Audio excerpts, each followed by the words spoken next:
Welcome to Broken News. The news media have finally come around to the idea that what is currently happening in Gaza might maybe potentially and possibly be ever so slightly out of order.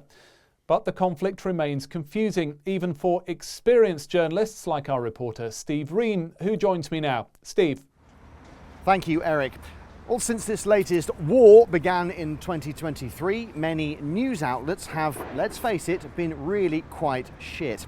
Parroting propaganda, forgetting how to even do a journalism, or just going with the sacking of a couple of cocking TV cooks as its top story for ages.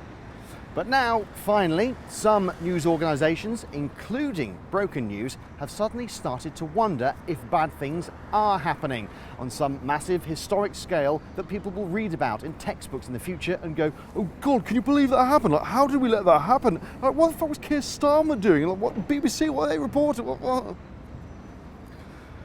Well, what we found since we started reporting on this story properly about a minute ago, is that it's a confusing conflict.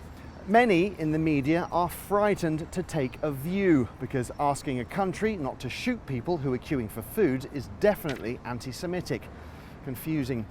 Indeed, some leaders in the international community have, in the confusion, accidentally sent extra weapons instead of aid.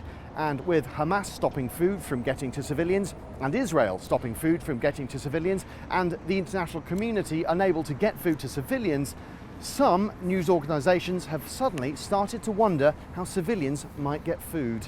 And Steve, although we've been warned about this for months, it isn't always easy for news organisations to know what the truth is. Indeed. Well, Eric, more than 100 aid organisations have released a joint statement claiming that there is mass starvation across Gaza. But it's difficult for us to know, as journalists, whether 100 aid organisations is a significant number. While the World Health Organization says it is witnessing a surge in malnutrition-related deaths, we're not sure, as journalists, if the World Health Organization would know anything about malnutrition. And the United Nations Sexual and Reproductive Health Agency warns of catastrophic birth outcomes in Gaza as a result of starvation. We're not sure, as journalists, if the United Nations Sexual and Reproductive Health Agency actually knows anything about sexual and reproductive health. Confusing. Confusing. Very confusing. Meanwhile, confusion has spread to here in the UK, where authorities have neglected to sanction representatives of nation states who've carried out proven war crimes, but have accidentally arrested a 67-year-old retired head teacher for holding up a copy of a joke from Private Eye. Confusing. Confusing. Very confusing.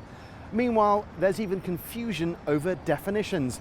When one country clears a whole swathe of a conflict area, removing any possibility of the return of a people, although that's a literal definition of ethnically cleansing an area, we are assured that it's not that.